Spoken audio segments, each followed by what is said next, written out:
Everyone for coming. Thank you to the state of Qatar for hosting us very kindly. It's a wonderful city and we've had a very good time for the last few days. And thank you to BFQ and our embassy here for organizing this beautiful event. I want to start with a small story. My daughter is 11, so the photo you see is her trying to take her own selfies. And she's from Generation Alpha, so that's the generation after Gen Z. And she's definitely the most important person in my life. For me to be of any importance to her life, I usually have to convince her that I have thousands and millions of followers on Facebook and TikTok. And then she's like, "Dad, what do you do for a living? Are you a famous YouTuber? What's your job?" And I try to say that I bring investments to the country. And she's like, "Man, that's not really interesting enough. What is investment anyway?" The reason I'm telling you this story, because I had to share this story to one of our partners who's a chief investment officer of one of the largest port operators in the world last week. He had a very similar experience with his children. I'll come to that in a minute. But what I would like you to take away from this slide is, if you think back and think yourself, that if your children or your nieces or your nephews asked you this evening, what do you really do? How do you make a difference? What's the contribution that you make to the society? What's your job? How would you answer that question? Let's hold on to that thought and we'll come back to this question or answer at the end of this presentation. So, the reason I was meeting this gentleman last week was because our vision or ambition is to convert Bangladesh into a powerhouse for manufacturing. We'd like to see ourselves as the globe's factory, where we export all the way from Australia to Africa to Europe to the rest of the world. And our vision in the long run is that we would not only give space to our local investors, but we would also welcome our foreign investors to come and invest in Bangladesh. So, to be able to do that, the biggest challenge you typically see is the port capacity. The port capacity usually determines whether you can become a factory to the world. And our ambition now is to change our port capacity and up it by 6 times in the next 5 years. One of which is actually a deep sea port, which enables us to circumvent some of the local regional ports and go straight to Europe or US. That's the global picture. But what about Bangladesh itself? Is Bangladesh itself an interesting market? And to that, I would say, yes, it is. So, the country is obviously hundreds and hundreds of years old, and we have our own heritage, our own culture that we are very proud of. But at the same time, if you look at the host of multinationals who have lived in our country for a long, long time, over 50 years, over 100 years, and if you ask them, was doing business in Bangladesh very easy? The answer is, of course not. It was one of the most difficult places to do business. But then why are they there?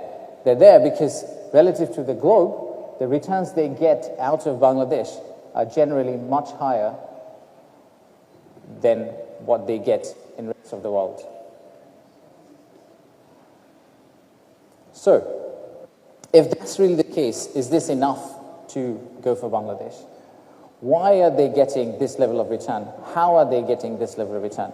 The reason they're getting this high level of return is the country, although it's very small, it's about a third of UK in terms of size, but in terms of population, we're 3 times UK, 180 million, and half of that population is actually less than 25 years old. The more important piece of data that you probably need to remember is the number of middle and affluent class people in our country. That's about 35 million. It grew about 2 times in the last 5 years, and 35 million, for just a general sense, is as big as the total population of Malaysia. So this market is hungry, this market is looking for more, this market is actually looking for a change. Beyond this market, we also have our regional markets, which you could potentially think of exporting into or using them as production destination, but using our ports to serve the rest of the world. So there is a 180 million local market, and beyond that, you have roughly about 300 million market if you consider the landlocked regions across us. So the obvious question that I hear a lot of times from our investors is, okay, sounds interesting. So where should we invest? Which industry should we go into? What is Bangladesh good at? I want to say Bangladesh is good at everything. But if you are starting in Bangladesh, maybe the starting point in Bangladesh should be focused based on this. This is called an FDI heat map. So we worked with a lot of international consultants, banks, and our partners to identify, based on our competitive advantage, which industries do we really think you could invest in and you could get a very, very good return out of. So the top left-hand corner, in this 2x2 matrix, is probably where you should be looking into. I'll cover a few of them today for just as a sort of teaser for all of you, but the material is available in our website. The material is available with us, so please feel free to reach out to us for more about that material. So let's start with healthcare and pharma, which we all feel very, very passionate about. Not sure if you're aware that for every 10,000 Bangladeshi, there are only 8 beds and only 3 nurses. The tertiary healthcare system has grown significantly in the last few years. So thousands and thousands of people, including my relatives, my friends, they all go abroad to take care of their own health, to take care of their parents, because they feel that specialized services are not available in Bangladesh yet. Again, I go back to that point. We're talking about 35 million middle and affluent class who have the ability, potentially, to spend money on healthcare, but they just don't have the service in Bangladesh. So if you think about pharmaceutical industry itself, manufacturing medicine, manufacturing vaccine, all the way to hospitals, all the way down to nursing schools, all these are potential investment opportunities. The other interesting piece is digital economy. You'd be very surprised to know that Bangladesh is actually one of the fastest adapters, because we leapfrog some of the historic baggages, and the financial wallet adoption rate is incredibly high in Bangladesh. The first unicorn that came out of Bangladesh was actually a mobile financial services company called bKash, funded by Ant Capital and Gates Foundation. So that the financial inclusion piece, the banking system, would be the other piece that I would highly recommend worth looking into. And then finally, the last industry that I would probably take you through is the IT outsourcing. Many companies have already started using Bangladesh's young workforce, this 25-year-olds, the 35-year-olds, and they're globally connected. They are not from our generation. These are Gen Zs who don't necessarily mentally belong to a country. They belong to the world. And I have come across many, many, many entrepreneurs who have a team in Europe, and they also have a copy team in Bangladesh, and their assessment is the quality of talent they get in Bangladesh is as good as the quality they get in Europe, just a tad cheaper.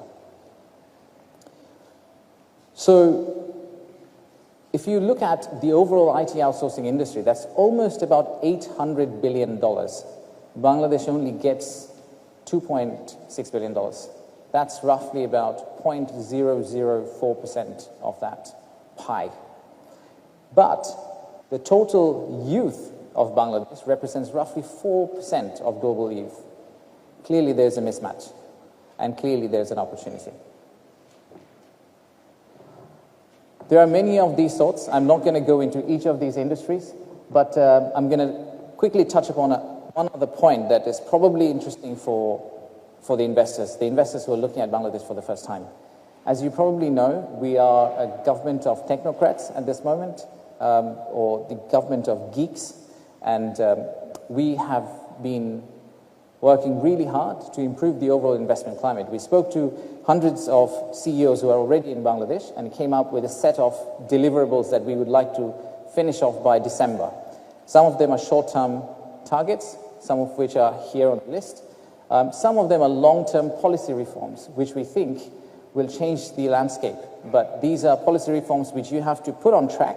We will probably not be able to finish them, but we will kickstart them so that in the long run, whoever political government takes over, they can actually continue down the same path, and the direction of travel is in the right way. So I'll give you one or two examples here as well. So let's start with something that we are all very curious about, which is called true one-stop service. We've been talking about one-stop service, and the first day I joined the government, someone told me, you have multiple one-stop services, which means it's not really a one-stop service. The core elements of a successful or a proper one-stop service is probably to have a digital version of it, which is to make sure there's only one application or one platform that you go into and you get all the government services in one place. Or you also have the human version of it, where you have a relationship manager, just like in banks. You go to that relationship manager. The relationship manager walks you around the government alleys and helps you start business in Bangladesh. And we are trying to hybrid them, synthetically match them, and do a combination of both of them. That should be up and running by end of this year. The other thing that we are very keen on is something called a Private Sector Advisory Council. Now, since we've joined, we've realized that there is almost a artificial gap between private sector and public sector. A lot of times, obviously, the government is fragmented. That means decisions from government come in different shapes and forms.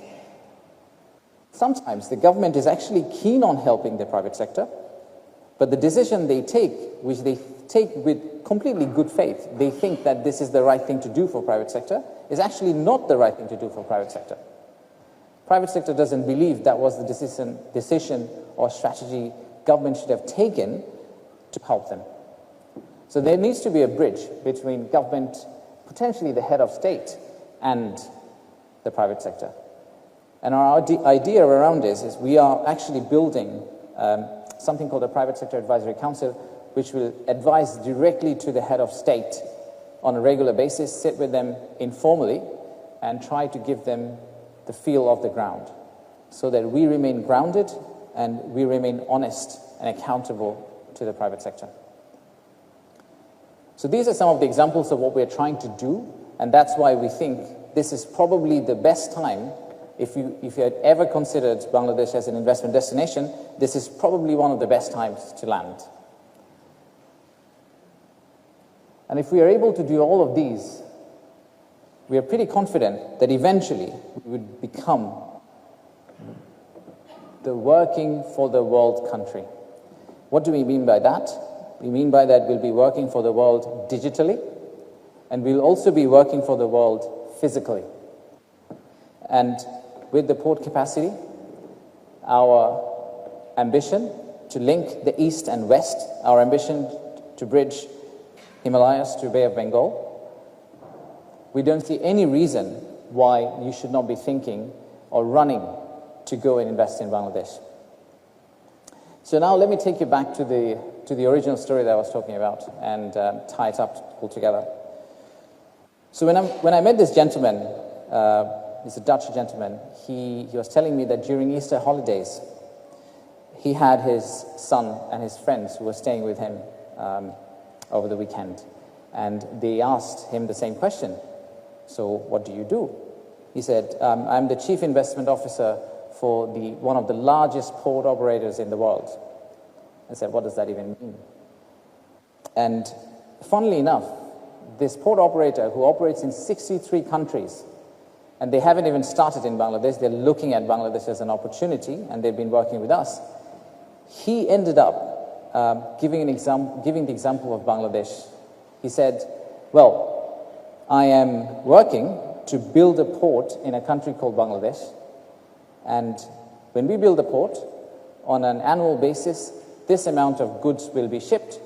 That would mean this number of employment for the Bangladeshis, thousands and thousands of jobs created, thousands of families living a happy life, and thousands